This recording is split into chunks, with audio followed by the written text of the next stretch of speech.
በጠቅላላ ምን ደረጃ ላይ እንዳለ ይታወቃል። ይህ ሰው እንግዲህ እድሜውን አሁን ያለውን አይተን 20 ዓመት ከዚህ በኋላ በምድር ላይ ላይኖር ይችላል።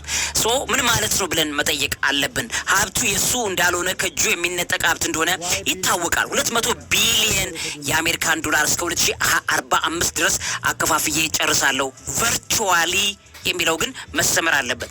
እናየዋለን። በቨርቹዋል ዓለም ላይ ጨካኝ የተባለ አብዛኛዎቹን ገንዘቦች የሚሰሩበት ዲጂታል ዓለሙን መጥቶ የአውሬውን ቁጥር ለመቆጣጠር ወይም የአውሬውን ቨርቹዋል ዓለምን የሚቆጣጠርበትን መንገድ ለመስራት ጥቅም ዘብ ሊሆን እንደሚችል መገመት ይኖርብናል የሚለውን መጠቆም ወዳለው።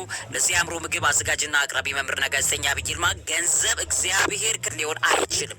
ስኬት የሚባል በጠቅላላ እግዚአብሔር ማግኘት እንጂ ገንዘብን ማግኘት አይደለም። ቀድሞ እግዚአብሔርን አግኝቶ እግዚአብሔርን አስቀድሞ ገንዘብ ከመጣ ገንዘብ በእግዚአብሔር መንገድ ስለመጣ እግዚአብሔር ላይ እውቅና የምንሰጥበት ስለሆነ ሳቲስፋክሽን እርካታ ይዞ ይመጣል።